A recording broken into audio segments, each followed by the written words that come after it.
Hello friends, Hollywood world movie explain में आपका स्वागत है। आज हम 2016 में आई मूवी लाइट आउट का एक्सप्लेनेशन करेंगे। यह मेरी फेवरेट हॉरर मूवीज में से एक है, जो मैंने अपने टॉप हॉरर मूवी वाले वीडियो में बताया था। अगर आपने वो वीडियो नहीं देखा है तो डिस्क्रिप्शन में मैंने उसका लिंक दे दिया है, आप बाद में वहाँ पर जाकर उसे देख सकते हैं।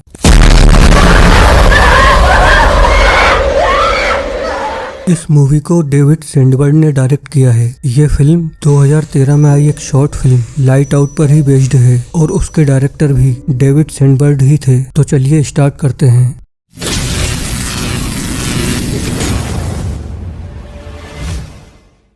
एक स्पिरिट जो हमेशा अंधेरों में रहती है, वह कभी भी रोशनी में नहीं आ सकती, इसलिए वह रात में ही शिकार करती है। कहानी की शुरुआत में हमें एक टेक्सटाइल फैक्ट्री को दिखाया गया है, जहाँ पर उसका ओनर पॉल काम कर रहा होता है। तभी उसके बेटे मार्टिन का वीडियो कॉल आता है। मार्टिन अपने डेड से कहता है कि मॉम की तबीयत फिर से खराब हो गई है और वो अकेले में बातें कर रही हैं। पॉल उससे कहता है कि तुम घबराओ मत, मैं घर आ रहा हूँ और सब ठीक कर दूंगा। पॉल अपनी असिस्टेंट एस्टर से कहता है कि तुम लोग जाओ, मैं अभी थोड़ी देर और काम करूंगा। उस रूम में कोई है, पर पॉल उसकी बातों पर ध्यान नहीं देता और उसे जाने के लिए कहता है। एस्टर जाते हुए पॉल से अपना ध्यान रखने को कहती है। थोड़ी देर बाद पॉल वहाँ से निकलता है तो उसे एक परछाई बैठी हुई दिखती है। वह उसे एस्टर समझकर आवाज लगाता है। परछाई खड़ी होती है और लाइट बंद हो जाती है। समझ जाता है कि एस्टर सही कह रही थी। वह वहाँ से भागता है और गिर जाता है और जैसे ही वह उठता है तो उसके पैर में घाव का निशान बना होता है और परछाई बिल्कुल उसके नजदीक आ जाती है। पॉल समझ जाता है कि यह उजाले में नहीं आ सकती और वह तेजी से अपने केबिन की ओर भागता है और लाइट ऑन कर देता है, पर धीरे धीरे सभी लाइट्स ऑफ हो जाती हैं और परछाई पॉल के शरीर को चीर फाड़ देती है। इसके कुछ दिनों बाद हमें दिखाते हैं जहां मार्टिन बेड पर सोने की कोशिश करता है। तभी उसे कुछ आवाजें सुनाई देती हैं। मार्टिन अपनी माँ को अंधेरे में किसी से बातें करते देखता है, लेकिन वहाँ तो कोई नहीं होता। इससे मार्टिन बहुत डर जाता है। अगले दिन मार्टिन स्कूल में सो रहा होता है, इसलिए चाइल्ड वेलफेयर वाले पहले सोफी से कांटेक्ट करने की कोशिश करते हैं, पर उससे कांटेक्ट न होने के कारण वह मार्टिन की सौतेली बहन रेबेका को बुलाते हैं। रेबेका और मार्टिन की माँ तो सोफी ही थी, पर उन दोनों के पिता अलग अलग होते हैं। रेबेका सोफी से अलग रहती है। रेबेका और उसका बॉयफ्रेंड स्कूल आते हैं, जहाँ चाइल्ड वेलफेयर वाले उसे बताते हैं कि मार्टिन स्कूल में सो जाता है और यह हफ्ते में तीसरी बार हो रहा है। रेबेका मार्टिन को लेकर अपनी माँ सोफी के यहाँ आ जाती है। वह मार्टिन से पूछती है कि उसकी माँ किसी से मिलती जुलती है या नहीं। मार्टिन बताता है कि उसकी माँ डायना से मिलती है और अक्सर उससे ही बातें करती है। रेबेका थोड़ा चौंकती है और मार्टिन से कहती है कि डायना जैसी कोई नहीं है। यहाँ पर मार्टिन उसी परछाई की बात कर रहा था। बाद में रेबेका और सोफी की थोड़ी बहस होती है और रेबेका मार्टिन को अपने साथ ले जाती है। सोफी मार्टिन के जाने से रोने लगती है, पर डरा हुआ मार्टिन भी रेबेका के साथ चले जाता है। रात में रेबेका की नींद खुलती है तो मार्टिन बेड पर नहीं होता। तभी रेबेका को जमीन स्क्रैच करने की आवाज सुनाई देती है। रेबेका देखती है तो बाहर से थोड़ी थोड़ी लाइट आती रहती है, जिसमें उसे वह परछाई दिखती है। जब लाइट ऑफ होती है तो परछाई दिखती है और जब लाइट ऑन हो जाती है तो परछाई गायब हो जाती है। रेबेका दौड़कर रूम की लाइट ऑन कर देती है। इसके बाद रेबेका बाथरूम में जाकर देखती है, जहां मार्टिन सो रहा होता है और सोते हुए भी उसने अपने एक हाथ में एक टार्च को ऑन करके रखा हुआ होता है। अगले दिन चाइल्ड वेलफेयर वाली आती है और अपने साथ मार्टिन को ले जाती है, क्योंकि कानून के हिसाब से सोफी उसकी गार्जियन थी, रेबेका नहीं। इसके बाद रेबेका की नजर फ्लोर पर बने स्क्रैच पर पड़ती है, जहाँ पर डायना लिखा हुआ था और स्क्रैच से एक ड्राइंग बनाई गई थी। इससे रेबेका को याद आता है कि बचपन में एक बार घर पर वो अपनी और अपने मॉम डैड की ड्राइंग बना रही थी। तभी डायना ने उसकी ड्राइंग लेकर उसमें से उसके पिता की ड्राइंग काटकर वहाँ अपनी ड्राइंग बनाई थी। अब रेबेका ये समझ जाती है कि ये परछाई वाली डायन सही में मौजूद है। बाद में रेबेका उसकी माँ के घर की तलाशी लेती है, जहाँ उसे कुछ रिकॉर्ड मिलते हैं, जिसमें रेबेका को डायना और उसकी माँ के फोटो मिलते हैं। उसे यह भी पता चलता है कि जब उसकी माँ छोटी थी तो वो मेंटल हॉस्पिटल में एडमिट थी। वहीं उसकी माँ को डायना मिली थी, जिसे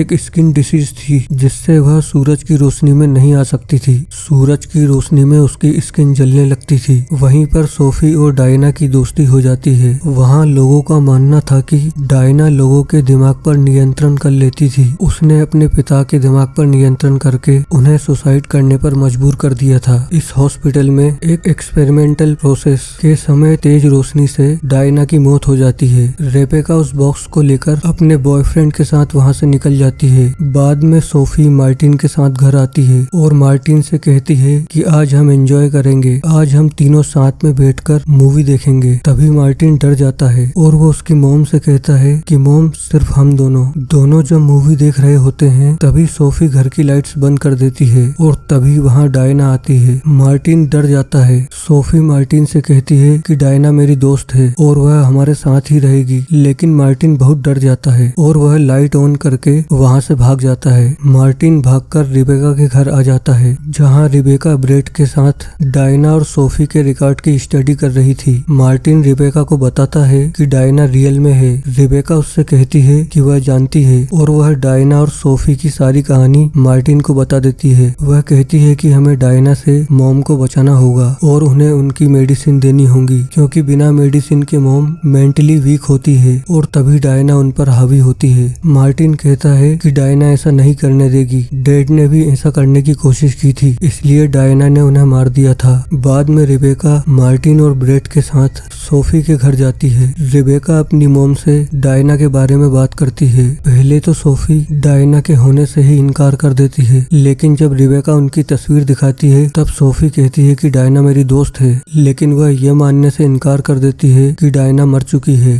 सोफी और रिबेका की बहस हो जाती है। रिबेका मार्टिन को लेकर वहां से जाना चाहती है, लेकिन मार्टिन ये कहते हुए मना कर देता है कि इस वक्त माँ को हमारी सबसे ज्यादा जरूरत है। फिर रिबेका और ब्रेड भी वहीं रुक जाते हैं। वो लोग सारे घर की लाइट्स को ऑन करके स्विच पर टेप लगा देते हैं ताकि कोई भी उन्हें बंद न कर पाए, और घर में एक्स्ट्रा लाइट भी लगा देते हैं। फिर सोने से पहले रिबेका अपनी माँ के पास ये बताने जाती है कि वे लोग रात में यहीं रुक रहे हैं। यह सुनकर सोफी बहुत खुश होती है। वह कहती है कि हम साथ में नई शुरुआत करेंगे, लेकिन उसके चेहरे से परेशानी साफ झलकती है। वह रेबेका से गले लगते हुए चुपके से उसके हाथ में एक कागज का टुकड़ा देती है। तभी सोफी के कपड़ों को कोई अंदर की तरफ खींचता है। रेबेका हैरान हो जाती है और जब वह उस कागज को खोलती है तो उस पर लिखा था आई नीड हेल्प, मतलब साफ था सोफी डायना से छुपकर रिबेका से मदद मांग रही थी। बाद में सब सो जाते हैं। रात में डायना पूरे घर का पावर काट देती है। रिबेका की नींद खुल जाती है। वो अंधेरा देखकर ब्रेड को खोजने नीचे आती है, पर ब्रेड घर के बाहर क्या प्रॉब्लम है ये चेक करने गया था। इधर मार्टिन की भी नींद खुल जाती है। मार्टिन अंधेरा और खुद को अकेला देखकर डर जाता है। वह कैंडल लेकर रेबेका को ढूंढने लगता है। तभी वहाँ डायना आती है। डायना मार्टिन को डराकर उसे घसीट कर ले जाने की कोशिश करती है। मार्टिन उसे कैंडल की रोशनी दिखाता है और डायना उसे छोड़ देती है। रेबेका बेसमेंट में फ्यूज बॉक्स के पास फ्यूज बदलने की कोशिश करती रहती है। मार्टिन भी वहीं पहुंच जाता है। तभी डायना वहां आकर बेसमेंट का दरवाजा बंद कर देती है। मार्टिन और रेबेका दरवाजे पर नॉक करते हुए ब्रेड को हेल्प के लिए आवाज लगाते हैं। ब्रेड उनकी आवाज सुनकर वहां आता है और उन्हें निकालने की कोशिश करता है। तभी डायना है, लेकिन डायना पीछे से हमला करके उसका मोबाइल तोड़ देती है। ब्रेड घर से बाहर भागता है। अंधेरा आते ही डायना फिर हमला करती है। इस बार ब्रेड अपनी गाड़ी की हेडलाइट जला लेता है और कार लेकर वहां से भाग जाता है। उधर सोफी समझ जाती है कि डायना उसकी दोस्त नहीं है और वो उसके बच्चों को नुकसान पहुंचा रही है। डायना वहां आ जाती है। सोफी उससे कहती है कि तुम्हें मेरी जरूरत है, इसलिए मेरे बच्चों से दूर रहो। सोफी अपने डिप्रेशन की दवाई खाने के लिए उठाती है। तब डिप्रेशन की दवा लेने से सोफी मेंटली स्ट्रांग हो जाती और फिर डायना उस पर हावी नहीं हो सकती थी। उधर बेसमेंट में मार्टिन और रिबेका आग जलाकर रोशनी करते हैं। मार्टिन को वहाँ एक ब्लू लाइट मिलती है। रिबेका उस ब्लू लाइट को लेकर बेसमेंट में अंदर जाती है ताकि कुछ मदद का सामान मिल सके। वहाँ रिबेका को ये पता चलता है कि डायना यहाँ बेसमेंट में रहती है, क्योंकि वहाँ पूरे समय अंधेरा रहता है और वहाँ उसे एक मैसेज भी दिखता है कि अगर वो डायना और सोफी के बीच में आएगी तो डायना उसे मार डालेगी। और तभी डायना वहाँ पर आ जाती है। रिबेका ब्लू लाइट से उसे भगाने की कोशिश करती है, पर ब्लू लाइट इतनी पावरफुल नहीं होती है जिससे डायना डरे। डायना रिबेका को पकड़ लेती है। तभी वहाँ मार्टिन आ जाता है और डायना पर टार्च की रोशनी मारता है। डायना रोशनी से जलने लगती है